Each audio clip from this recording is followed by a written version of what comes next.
Good evening, everybody, and welcome to Carving It Up Live right here on Facebook Live, on YouTube, and on Twitter. We are presented by The Grid. As always, I am Bryson Carver. It is great to be with you on this Thursday afternoon. We have got a loaded show for you guys tonight. Going to start the show with the Bears absolutely putting it on the Patriots, which I did not see coming whatsoever.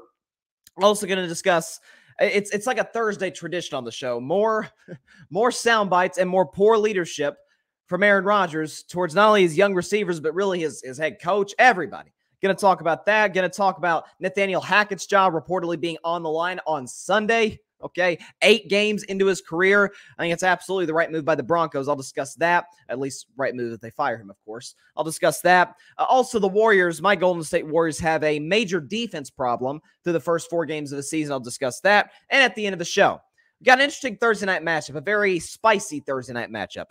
The Baltimore Ravens, the Tampa Bay Buccaneers, 2 teams that we probably saw being a little bit better than this. Certainly, Baltimore could make the case that they should be 6-1 or even 7-0. Tampa Bay can't do anything offensively. Now their defense is starting to fall down a cliff. So I'll predict that game at the end of the show. Very interesting game to start Week 8, which, by the way, a fun fact in Week 8 coming up later in the show. But first, I got to start with that Monday night game. Chicago going into Foxborough and absolutely putting the hammer on the New England Patriots by a final score of 33-14. Chicago ran for over 200 yards, 243 to be exact. They averaged 5 yards a carry.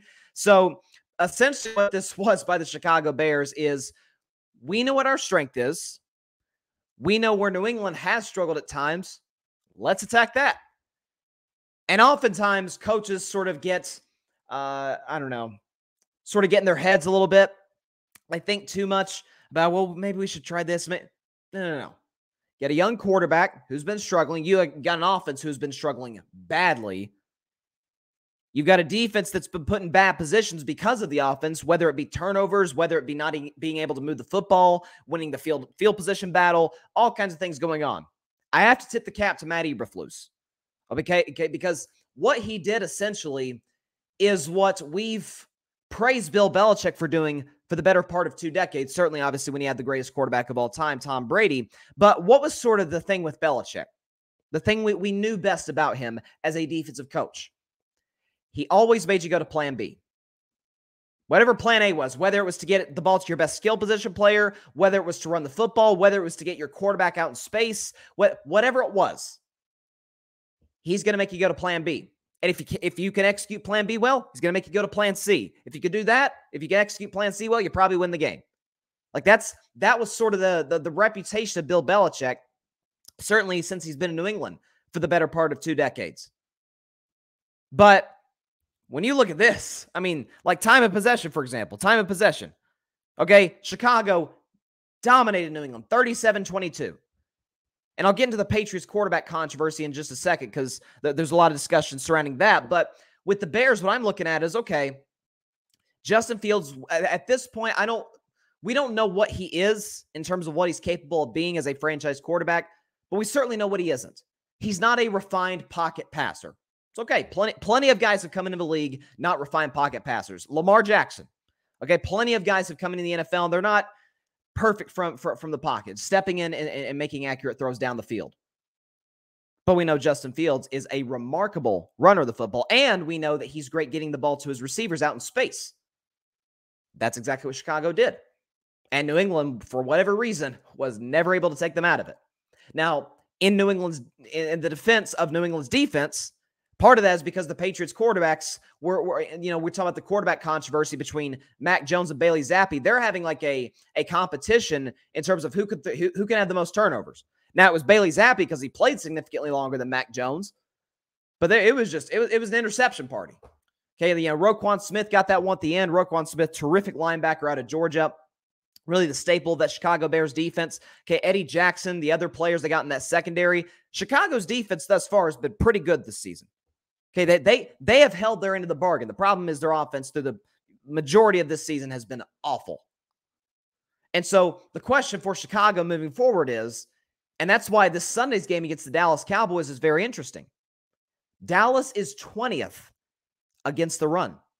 Chicago just finished running for essentially 250 yards against one of the greatest defensive coaches of all time. So that's going to be an interesting. That's why the Cowboys traded for that interior defensive lineman recently from the Vegas Raiders to shore up that front, because they know if Chicago has to play from behind, you got him. You got him. Chicago got out to that 10-0 lead, felt good about themselves, and they never looked back. Now, New England, obviously, Zappe led those 2 touchdown drives. Outside of that, Patriots could do absolutely nothing offensively. And Chicago, like I said, stuck to the run game, stuck to their game plan. So that game against the Cowboys on Sunday is fascinating for that reason. This is one that I looked at for the Cowboys coming in and saying, okay, this is a short week for Chicago. All right, Dax came back against Detroit, had a good second half. Kind of looks like he got his rhythm back a little bit. Chicago's defense is good, but they'll have to play from behind. Maybe they'll be a little too aggressive. Now I'm coming in saying, okay, if I'm Chicago, my thing is let's get a 10-0 lead on the Cowboys. Now, obviously, Dak Prescott, that Cowboys offense is far more capable of coming back from double digits than the New England Patriots offense is, which I've said since the offseason is one of the worst offensive cores in football. It's not even close. Okay, you got Jacoby Myers and Nelson Aguilar, who looks like the Patriots are looking to trade, and I mean it's rough times in New England, no question about it. But as far as the Patriots quarterback controversy is concerned, I'll go to what the great John Madden once said. The late great John Madden. He had a famous saying once. He said, "If you have 2 quarterbacks, you have no quarterbacks," and that's where the Patriots are right now. Mac Jones, admit it, folks. I was right. You were wrong. It's okay. You were right. I was wrong about Joe Burrow. You were right. I was wrong about the Denver Broncos. Boy, was I wrong on the Broncos. Whew. But in terms of Mac Jones, came out of the draft in 2021 at Alabama. I said, of the 5 first-round quarterbacks, he has the greatest chance to fail because he has the lowest ceiling. He had an even greater chance to fail because of where he ended up in New England, where for the last decade, even with Brady, and Brady masked a lot of their flaws in the back half of his career in New England. But for whatever reason, New England is completely and utterly incapable of drafting any respectable key position players offensively. Their best receiver, Jacoby Myers, I'm not even sure he's a 3. You've heard me talk about Alan Lazard and the Packers. I'm not sure if he's a 2. I'm not sure if Jacoby Myers is a 3. And that's what Mac Jones has to work with. That's what Bailey Zappi has to work with. So part of Mac Jones, the reason I thought he would fail is where he landed. If he went to San Francisco, if he went to one of these teams that, offense is sort of their identity, okay, I give him a shot. Jimmy Garoppolo, I said Mac Jones is a poor man's Jimmy Garoppolo. I mean, Jimmy Garoppolo, for all my criticism of him, he has played in a Super Bowl and he's played in an NFC Championship game. Don't think he's the reason that they got there, but nevertheless, that's the scenario. That's what's going on. But with Mac Jones, below average arm, accuracy is up and down. Now his accuracy's gone completely awry. Turning the football over at an alarmingly high rate. Okay, doesn't move well outside the pocket. If the play breaks down, it's over. Like they showed a play when he was at Alabama where he got run down. He tried to take off running, and a South Carolina, not LSU, not Florida, Georgia, a South Carolina, no disrespect, because South Carolina looks good, but a South Carolina defensive tackle ran him down. A college defensive tackle. So what's going to happen when linebackers or outside pass rushers? Then what are you going to do? So what did Mac Jones do? Came in the game once again and right off the bat turned the football over. And they got benched. I think that's what happened. He got benched for Bailey Zappi, who led back-to-back touchdown drives and then was bad the rest of the night. Turned the ball over and over and over. I think he had 3 on the night. So the Patriots quarterbacks had 4 turnovers in total. But this goes to, Asante Samuel was talking about this recently, about how Bill Belichick is an average coach without Tom Brady. Be like, oh, you can't say that he's the greatest coach ever. He's got 6 Super Bowl rings, and look at the Super Bowls he won when Brady didn't play well. Like really, the 2 Super Bowls against the Rams, right? The Patriots offense, not the Patriots, but the Patriots offense put up only 13 points against the greatest show on turf. But the defense for the Patriots was unbelievable. Held Kurt Warner, and again, the greatest show on turf, one of the greatest offenses we've ever seen, to just 20 points, and Ty Law had a pick 6 in that game. To the credit of Brady, led that game-winning drive, okay, and won Super Bowl MVP. But to me, Belichick deserved more credit for that Super Bowl than Brady did. And then, ironically, again, the last Super Bowl that they won together against the Rams, this time the LA Rams, back in Super Bowl 53 in Atlanta. What happened? Brady and the Patriots offense were a no-show. Wade Phillips, the defensive coordinator for the Rams, shut them down. Only scored 13 points, but Belichick held what was the best offense in football, the number one offense in football, to a field goal. So I've always said Belichick's one of the greatest, if not the greatest defensive coach of all time. But in terms of being a head coach, yeah, he's average. Look at his record without Tom Brady. In Cleveland, in New England, if you combine those years, he's made the playoffs twice. That's it. That's what's going on with Belichick and the New England Patriots. It's all back to the Patriot way and the no answers at the podium, not telling anybody who the starting quarterback is, not really giving the media any information whatsoever. The things that we sort of like, it's just Belichick being Belichick. Well, it becomes a little bit harder to tolerate when you're sitting there at, what are they, 3-4? Yeah, 3-4. When you went 7-9 your first year with that Brady. When you went 10-6 last year without Brady, but you stumbled badly down the stretch and got the doors blown off against the Buffalo Bills 47-17. And now this year's sitting once again below 500. We can criticize Brady this year, and I have. I'm a big Brady fan, but I've criticized him consistently. Check Monday's show. I was all over him for how he's played this season and what his leadership or lack thereof has been. But who won this split? It's not even close, okay? Brady won a Super Bowl his first year in Tampa Bay. His second year, I personally thought he should have been the MVP, but he had a career year, third best season of his NFL career. This year hasn't been great, but Belichick did a bad coaching job year one without Tom, a decent coaching job last year, and then once again, just pick a quarterback. Roll with Mac the rest of the year or roll with Bailey Zappi. Make a decision. Because name the time in NFL history that a team has used two quarterbacks in the same game, over and over and over. Name the time that that's worked.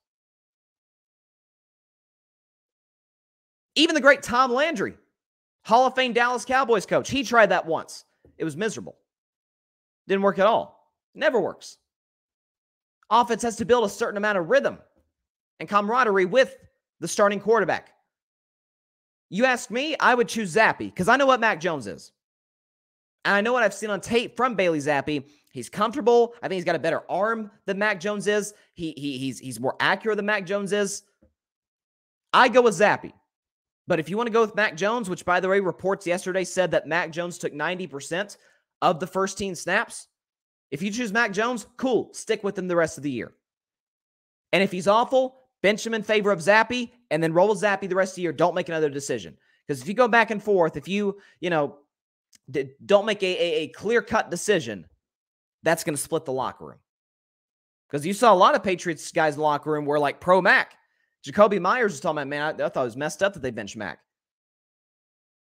Stick with one guy, roll with him the rest of the year, then make your decision at the end of the season as to who your quarterback moving forward is. Or, possibly the better option, go draft a quarterback. Because I don't think either Zappi or Mac Jones are capable of being franchise quarterbacks. To me, they both strike me as backups. So if you're New England, I mean, this is a pretty quarterback-loaded draft.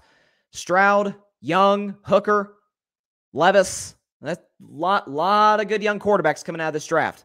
So I'd at least consider it if I were the New England Patriots. I'm sure there's some comments in here. Again, today's show is not exactly live. I'm recording this earlier in the morning. So as I always say, anytime I do a pre-recorded show, if anything has happened, I am aware about it at the time you are, just not at the time that you are watching me right now. So, and Thursday, a lot of news seems to break on Thursday. So we'll see, possibly NFL trade deadline, I think, is either next week or the next. I can't remember. But by the way, Philadelphia getting not Fletcher Cox. He's been there for years. Getting Robert Quinn. Man, the rich get richer. The rich get richer. That is Jeffrey Lurie, and that is Howie Roseman saying as the old saying goes, F them picks. We are pushing all of our chips to the middle of the table. We're 6-0. The NFC is as weak as it has ever been in NFL history. Let's go for it. Let's go for it. Jalen Hurts is still in a rookie contract. We're not paying him anything. Go out and add A.J. Brown along with Devontae Smith. There's rumors they could go after a running back like a David Montgomery from the Bears, an Antonio Gibson from the Commanders. Like, man, if they make that running back room even deeper,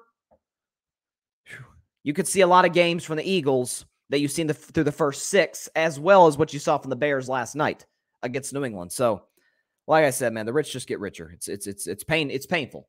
Even though I'm not a Cowboys fan per se, I'm more just root for the Cowboys because my man Dak Prescott plays for him. I'm a Dak fan. I still don't like the Eagles. I still don't like the city of Philadelphia. And I made no mistake about that. It's probably the only city in the United States of America that I dislike more than Cleveland. Because I do not like Cleveland. I've made no bones about that. Okay? So, I'm going to have to pull for the Astros in the World Series, folks. And that makes me sick. Now, then again, at the end of the day, Dusty Baker gets a ring. Should Houston come through and get the dub over the Phillies. But, God, I did not want it to make this decision. I mean, it's better than like 2000, what year was 2009? As my friend Barry Grant Jr. talks about all the time, Yankees, Phillies. But, Lord knows, with the way the Yankees looked, as reliant as they are on analytics, there was no way Yankees going to be in the World Series. No way. Yankees lose. Just a reminder from my friends in the Bronx. Anyways, moving on now to it's a Thursday. It's a Thursday tradition. Well, we need to just go ahead and set it in stone. I'm going to have my time block ready for when I talk about this because it is something different every week with Aaron Rodgers. So he was on the Pat McAfee show, which he has every Tuesday. And the Packers have now lost 3 straight games. Started 3-1. They blew a double-digit lead to the New York Giants. They got housed at home by the New York Jets. And then they blew another double-digit lead, this time against Taylor Heineke and the Washington Commanders. So Aaron Rodgers was on the Pat McAfee show, and he was talking about the Packers losing 3 straight games for the first time in 4 years. And he said, quote, "We had so many mental errors and mistakes. It's not the kind of football we're used to playing over the years. There have definitely been seasons where we averaged 4, 5, 6, maybe 7 at most, kind of mental errors or missed assignments per week. Some weeks you have like 4, 2 sometimes. This season, there's a lot more of that every single week. It's double digits every single week. Even on the game, we had like 50 plays or something. There wasn't a ton of plays. They had 37 minutes time of possession. A lot of mistakes." He went on to say, quote, "I think when the players really take over, then you got to see the possibility of us making a run. I'm not talking about the players usurping power from coaches. I'm talking about we take over. We take ownership of what we're putting out on the field. Now, some of that may be in the plan. Some of that might be, hey, I really want to do this. Offense, defense, special teams, whatever it may be. But the other part is taking ownership of your daily habits and your routines. Just because we're a young team, we just can't write that off as, oh, we're figuring it out. The rookies are figuring this thing out. Are they going to go through that rookie wall and blah, blah, blah?" And he said, quote, "Guys who are making too many mistakes shouldn't be playing, Got to start cutting some reps. Maybe guys who aren't playing, give them a chance." By the way, he also said in the same interview with Pat McAfee, as he is dissing his young teammates, he would go on to say that one of his quarterback coaches told him that it was his highest graded game of the season against Washington.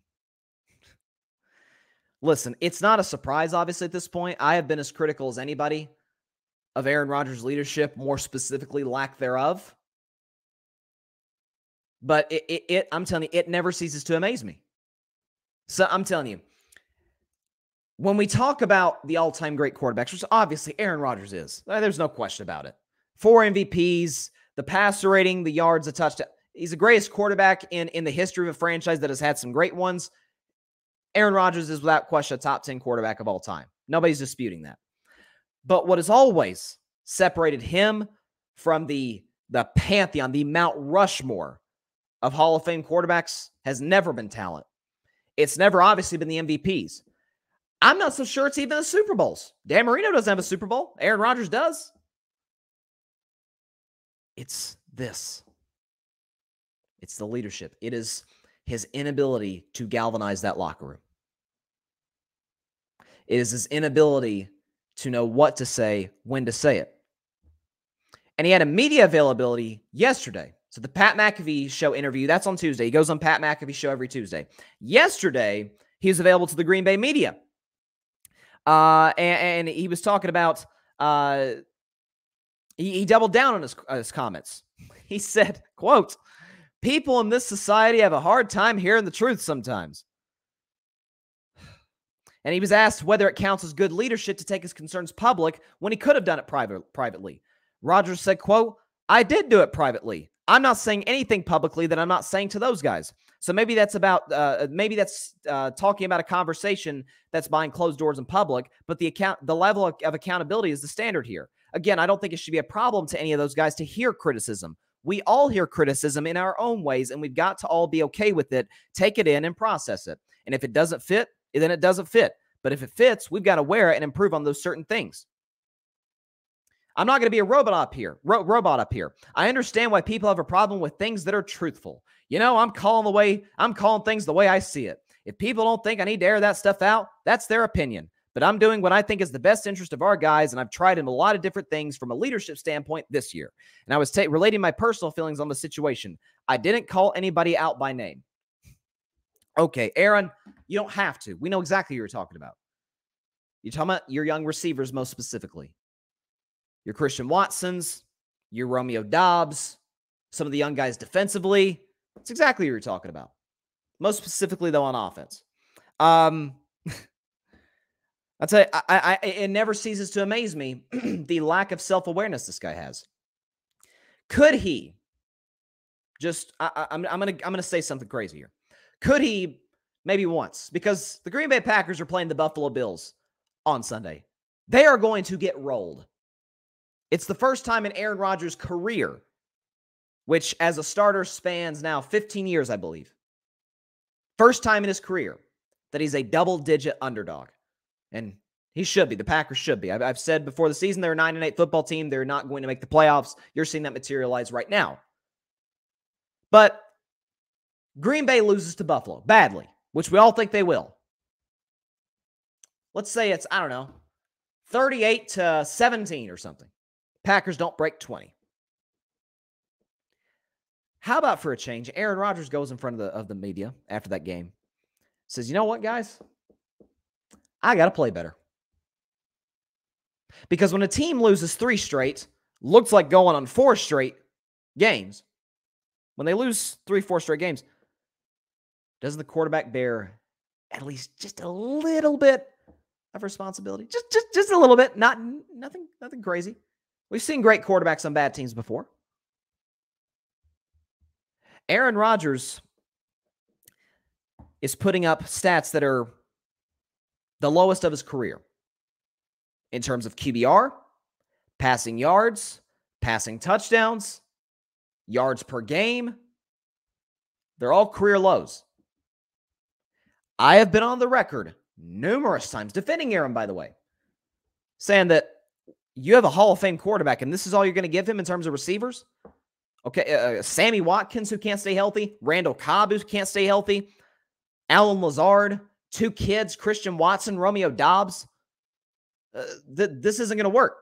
Got 2 really good running backs, Thunder and Lightning, excuse me, with Aaron Jones and with A.J. Dillon. Got a really good offensive line. But we know you can't be a one-dimensional offense and win a Super Bowl in 2022. You can't. You got to have multiple dimensions. You got to be able to do multiple things, beat teams multiple different ways. Packers can't do that. Like used to, their thing last year was grab a lead, play from ahead. Aaron Rodgers is the all-time front runner at the quarterback position. He's never been great playing from behind. And we rolled a victory. This year, they actually have been building double-digit leads over teams. Okay, they had a double-digit lead over the Giants, lost. Had a double-digit lead over the Commanders, lost. So now they can't even hold leads. Now, some of that, as I've detailed numerous times, is on Matt LaFleur. I've always said Matt LaFleur is a below-average coach.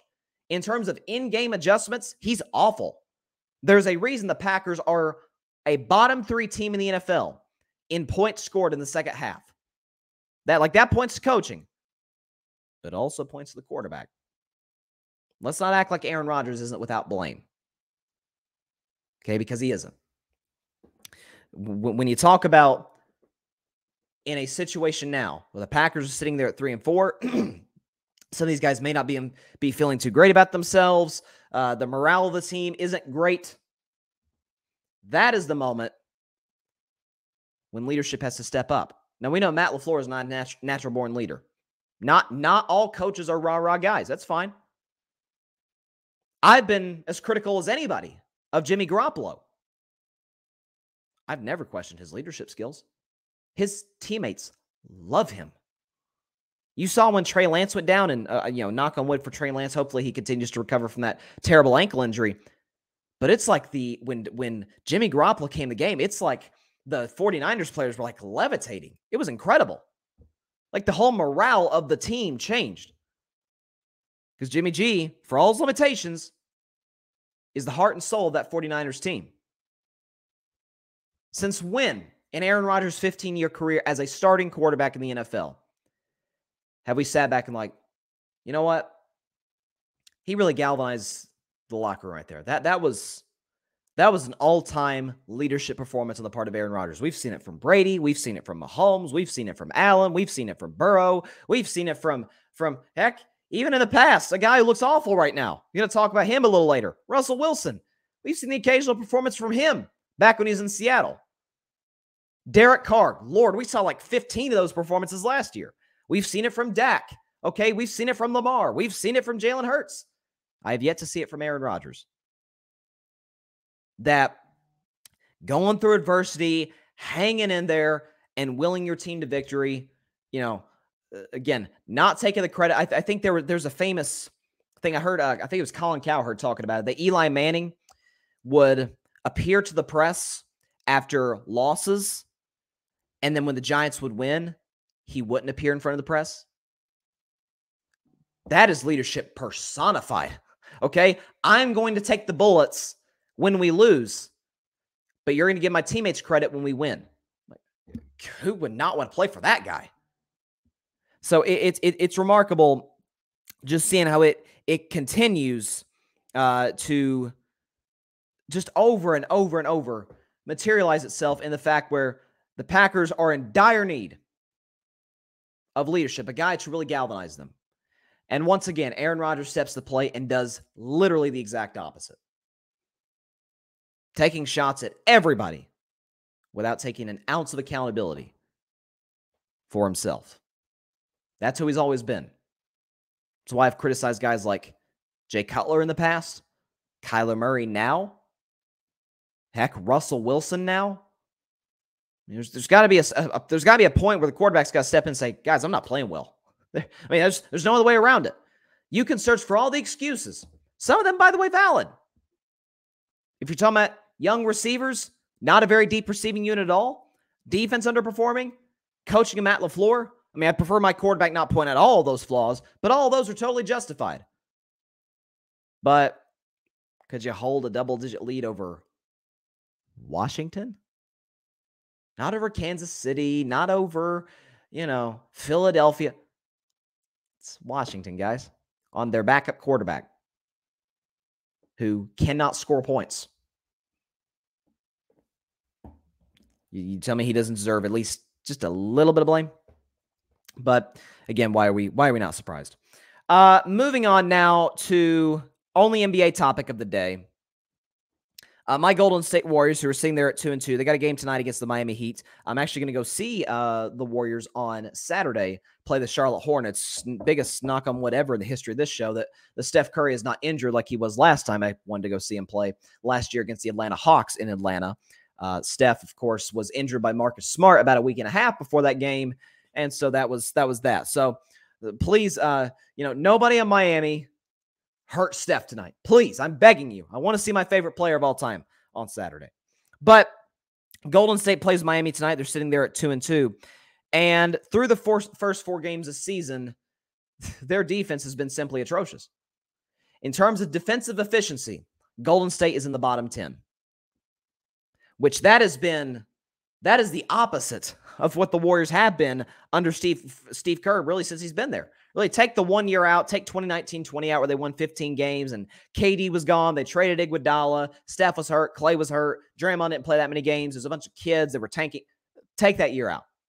I'm talking about the years where they were, actively trying to win games, as obviously most teams do during the season. But through the first 4 games, they gave up 109 against the Los Angeles Lakers. Not awful, but it's the Lakers. They're completely inept on offense. They can't shoot. 109 is a little much. 128 against the Denver Nuggets, 125 against the Sacramento Kings, and then 134 on Tuesday night against the Phoenix Suns. So thus far through the season, by the way, you want to ask how they are offensively? They've been great. Steph Curry's been great. Draymond Green. This is the best offense I've seen from Draymond since like 2016. He's scoring in double figures. He's not, as Charles Barkley famously called him, Mr. Triple Single in the regular season. Draymond's aggressive on offense. He's taking advantage of the spacing that Steph, Clay, and Jordan Poole creates on that dribble handoff, getting in the pick and roll. Guys aren't scared of Draymond scoring, so he's taking advantage. I think he scored like 14 the other night against Phoenix. But defensive rotations are slow. There's numerous issues, numerous examples of teams getting wide open buckets down low, wide open dunks, wide open layups, because there's a pick and roll and there's no communication between two Warriors players. It happened a couple times with Steph and Jordan Poole. It happened once, I think, between Draymond and Wiseman once. Like it is over and over and over. Now, am I panicking? No, there's 78 games to go. There's plenty of time for Steve Kerr to get this fixed. I never forget 2 years ago, which was the year before the championship season, the 2020 through 21 season, when Golden State got off to a horrendous start, not just in terms of team. They were bad offensively, but defensively, they were atrocious. And they gave up like 120-something against Brooklyn, gave up about that much against Milwaukee, struggled against Chicago. Portland had a big game against them. Like, they were horrible defensively by the end of the season. And keep in mind, this is no Clay. Jordan Poole wasn't what he is now. Okay? You didn't have Wiseman at the end of the season. Kevon Looney played a smaller role. There was no Gary Payton. Golden State was a top 10 defensive team in the NBA. So do I think they can fix this? Yeah, I do. And especially offensively. It's not like they can't score, okay? Because through the first 4 games, 123, 123, 130, 105. It's not been an issue for them this season. It's just been that defensively, I don't know if it's just being a little too slow, getting beat constantly off the dribble. That's some of it. They're not awful in the interior. Wiseman's done a great job. I think Wiseman's been really good off the bench for the first 4 games. Kevon Looney's been solid down low. Okay, your 2 big guys. Draymond Green as well. But perimeter defense, it's been horrible. Not communicating on pick and rolls. Excuse me. And you saw Steve Kerr in the second half of that game against Phoenix trying to make the adjustment of, okay, we're just going to switch everything, which coaches often do when you're having trouble communicating on that, or if they're just constantly getting whatever matchup they want. So for Golden State moving forward, again, they got Miami tonight, who's an offensively challenged team. We saw that in the playoffs. We've seen that in spurts through the first part of this season. They got Charlotte on Saturday with no LaMelo Ball. They've got the Detroit Pistons sitting there at 1-4. So this is a great opportunity. They got a 5-game road trip after this game tonight against Miami. This is a great opportunity to get their defense right. This is a great opportunity to really improve on that side of the floor so you can really try and build some momentum around Thanksgiving. And then once you can do that, go on and win 64 games, which I said the Warriors would do coming into this season. I'm still confident, still feel good about my guys, but I'm just saying, defensively, just terrible. But how about that game Tuesday night, though, between Golden State and Phoenix? Just fantastic basketball game. You have Clay and Devin Booker going back and forth. Clay actually got ejected. Yes, you heard me right. Klay Thompson, for the first time in his 12-year career, got thrown out of an NBA basketball game. And it was him and Devin Booker going back and forth, and Klay's holding up the 4 rings, talking about, I got 4 rings. You don't have any rings. Sounds a lot like Shaq and Chuck on Inside the NBA. It's like a little bit of a tribute to those guys. And it was cool too. Devin Booker after the game was talking about, I want to be Klay Thompson. He's always been my inspiration as a 2 guard coming in this league. And you see some similarities. Devin Booker's obviously a better offensive player, I think, than Klay's ever been. Klay's more of a catch and shoot guy. He's never really had that ability to beat you off the dribble. But he could shoot over you. He's got the fadeaway. Obviously, everybody and their mama knows he can shoot. He's one of the greatest shooters of all time. We know Devin Booker is a tremendous shooter, but he's a more natural 2 guard than Klay is, I think, in terms of getting to a spot whenever he wants, however he wants to get to a spot and getting shots off. And Devin Booker played really well the other night. He scored, was it 34? Yeah, 34 and 10 for 19 shooting. So Devin Booker was excellent. Chris Paul played pretty well, 16 points, 9 assists. And look, part of this too, because this was a very intense game for it being whatever it was, October 25th, because this felt like it was Phoenix's NBA Finals. Because we know how they got humiliated. They had a 2-0 lead on Dallas, just like they had a 2-0 lead on Milwaukee in the NBA Finals the year before that. End up losing in 7 games, including Game 7, on their home court. Just being humiliated isn't even a good enough word to use. Okay, they were shamed in front of the NBA world by the Dallas Mavericks in Game 7 of the playoffs last season. And so you have that aspect. You have the dynamic between Monty Williams and DeAndre Ayton. You have the fact that Chris Paul is not getting any younger. The bench isn't what it used to be. Jay Crowder looks like is going to end up being traded. He's away from the team right now. So you have a lot of questions surrounding the Phoenix Suns. I hear that. And by the way, they're still talented. I picked them to be the 7th seed this year because of all those issues that I just detailed. But they're looking at this game like, okay, these are the defending champs. We know that they're struggling defensively. We can get pretty much whatever shot we want. We shot well from 3-point range. Okay, Phoenix, Phoenix made 12 threes the other night, shot 40% from long range. And so, they looked at this as a really big measuring stick game for them. By the way, that's the reality if you're the defending champs. That's how it goes for every defending champion in every sport. Teams measure, even if they suck, even if they're tanking, they measure how good they are based on how they play against you. That's just how it works. So, credit to the Phoenix Suns. The interesting thing was it was a close game at halftime. It was like a 4-point game at the break, and Phoenix goes on to win by 29. Klay Thompson gets thrown out. But Steph was okay, a little shaky. Draymond, I thought, played very well. Wiseman was good. Jordan Poole had, man, that kid is smooth, man. That kid is something else. It's amazing. 2 years ago, Jordan Poole was in the G League.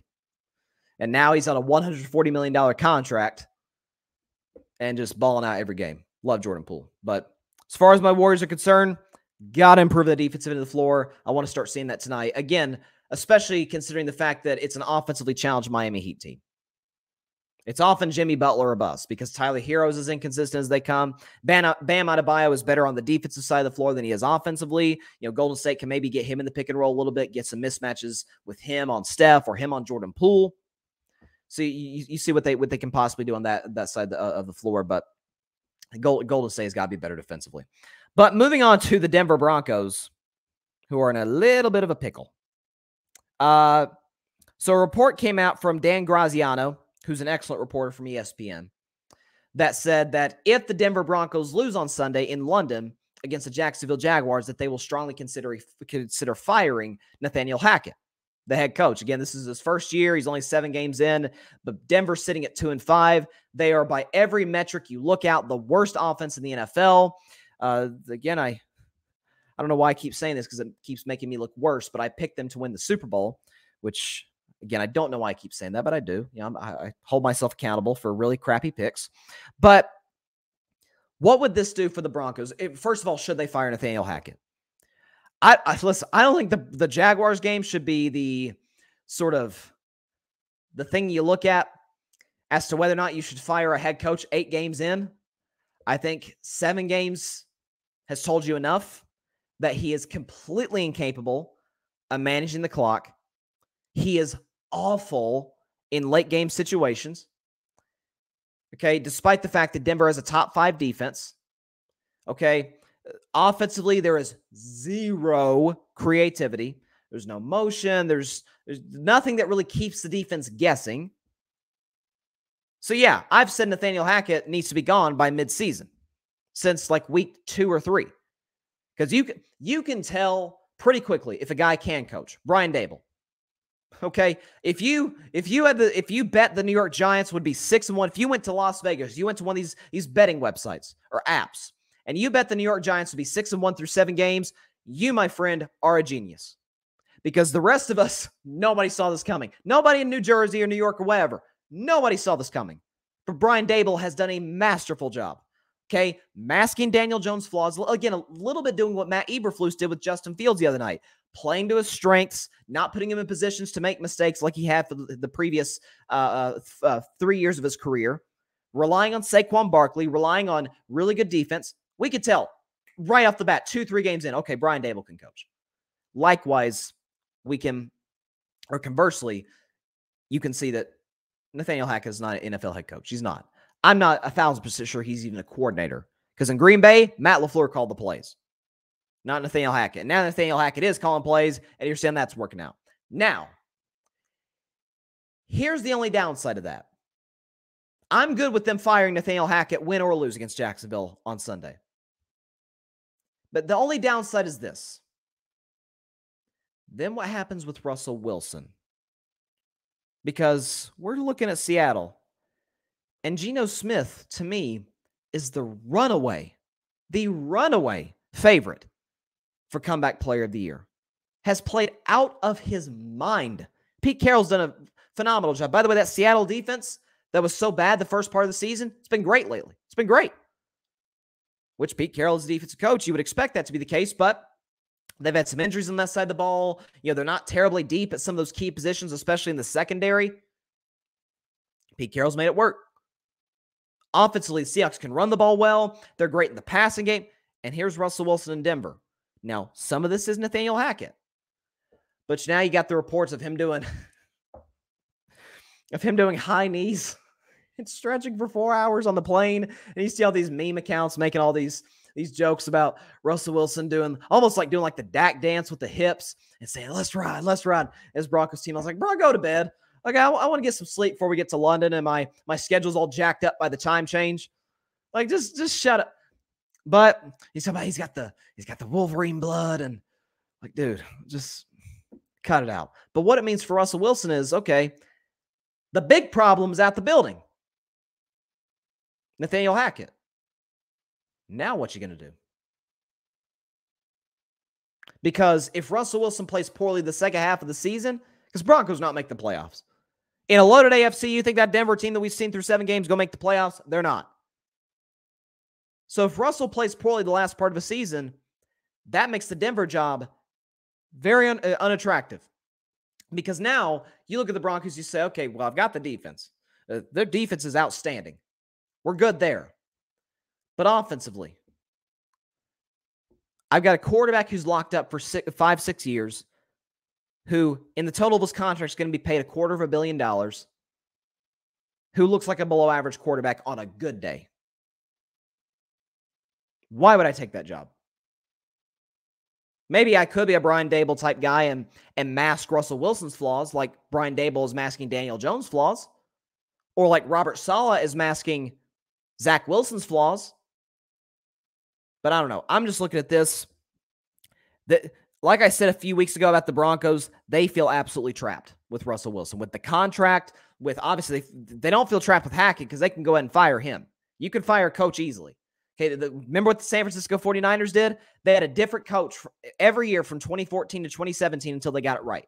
Okay, they fired Harbaugh in 2014, which I thought was a horrible decision. Look what Jim's doing at Michigan.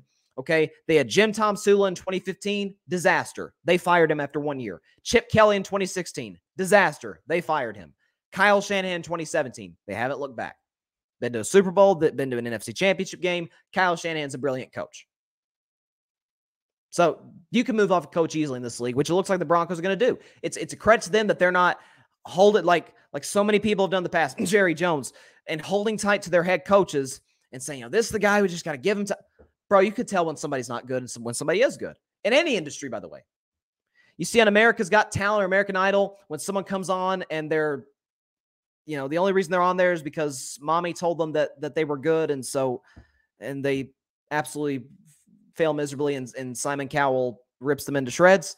Or you have somebody go up there and like, oh my gosh, sign them to a record company right now. You could tell pretty quickly. Now, the average in between, that's when it gets a little dicey. You're like, are they great or they not? This is easy. Nathaniel Hackett is a bad head coach. He is not qualified to be in that position. Go in and pull the plug, which it looks like the Denver Broncos are going to do soon, to their credit.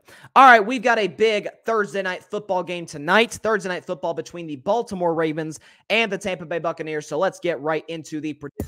Tampa Bay in this game.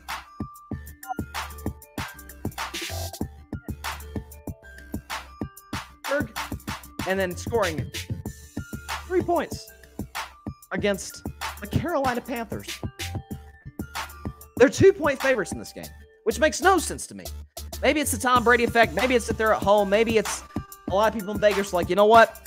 There's one guy you don't bet against. You don't bet against Tom Brady, which, you know, we know is one of the cardinal sins in sports is you never bet against Brady. But I'm sorry. Through 7 games this year, you look at Tom's numbers. You look at the Bucs defense, by the way, has started to sort of fall off a cliff a bit. They're bad on third down. They've struggled at times to get to the quarterback. They haven't gotten a whole lot of takeaways this season. So I'm looking at this, though. You know, on the other end, you got Baltimore sitting there. Okay, Lamar Jackson has had a couple rough games. Didn't play well against Cleveland this past game. Had a bad interception. We know 2 bad interceptions, both against the Bills and against the Giants. So Lamar Jackson knows it's a short week going into Tampa. This is a big game for him. We know about the contract situation. That'll be handled after the season's over. But Lamar Jackson is sitting there after getting off to an incredible start through the first 3 games. Just lighting the world on fire against the Jets, against the Dolphins, and then against the Patriots. Since then, hasn't been very good. So I think there's a level of pressure on Lamar Jackson that is not on Tom Brady. Because honestly, I think when we've watched Tampa through the first quarter of the season or first third of the season, what are our expectations of Tampa? Are we expecting them to go out and make a championship run? Are we expecting Tom Brady to be what he used to be? Just a year ago. Sure, but not as much as we are from Lamar. Because there's far more Lamar doubters than there are Brady doubters. Obviously, for good reason, because Brady's the GOAT. But I think this is Lamar's opportunity. 3 straight bad games to step up, remind the world of who he is. Remember the last time he played Tom Brady, he played very well. With that said, I'm going to go with the Baltimore Ravens to win this game. Somewhat of an upset because Tampa Bay's favored by 2, 27-16. Again, Baltimore's secondary struggled this year, but they've gotten, you know, they played well in recent weeks, did okay against the Giants as well as against the Browns. And by the way, against Cincinnati, did a great job against Joe Burrow, which you saw that what Joe Burrow did to the Falcons last week. Baltimore's secondary has played slightly better than it did certainly in the beginning of the season. So give me the Ravens to win this game over the Buccaneers, 27-16. And hopefully I start this week 1-0. Was it 9-5 last week? 9-5. So there's some interesting games. By the way, I said at the beginning of the show that there'd be a fun fact for week 6. I'm sorry, for week 8. One game features 2 teams with winning records. One game. That game features, as we all predicted before the season, by the way, the Seattle Seahawks and the New York Giants. Can't make this stuff up. This is why we love the NFL. This is why we love the NFL. All right, that is all the time we have for today's show. Appreciate everybody stopping by as always. Be sure to catch Carving It Up Live tomorrow at 6 p.m. Eastern, 3 p.m. Pacific time on Facebook Live, YouTube, and on Twitter. Also, be sure to like, share, comment, and subscribe to the Carving It Up YouTube channel. Also, subscribe to the Grid Network. That is Grid, G-R-Y-D, the Grid Network, where all of my shows, all of clips from my shows, as well as the shows like the All Even Podcast, Clutch Sports Talk, Chaotic Sports, Rocket Fuel, Jets podcast. We got all the podcasts in the business, man. We're trying to build this network from the ground up. We got the Grid Network on YouTube, as well as Apple, Spotify. By the way, that's where you can find my audio shows, my podcast episodes you want to listen to on the drive to work, or if you're going out for a run, whatever, to listen to Carving It Up Live. Also, some merch is available. Check that on my stories on Instagram. The link is right there. So be sure to check that stuff out. And then what am I missing? Oh, yeah, be sure to follow me on social media. Instagram at Carving It Up Podcast, Twitter at Carving It Up Pod, and then Facebook, where we air shows on Monday, Thursday, and Friday. Search Bryson Carver, and you should see the Carving It Up logo pull up there. All right. Hope everybody has a great evening. See y'all tomorrow, Stay safe out there. God bless you all. Peace out. I hate that I have to pull for Houston. Thanks so much for watching the show on YouTube. Be sure to click that big red subscribe button and go check out the other clips and full shows of Carving It Up Live. Have a blessed day.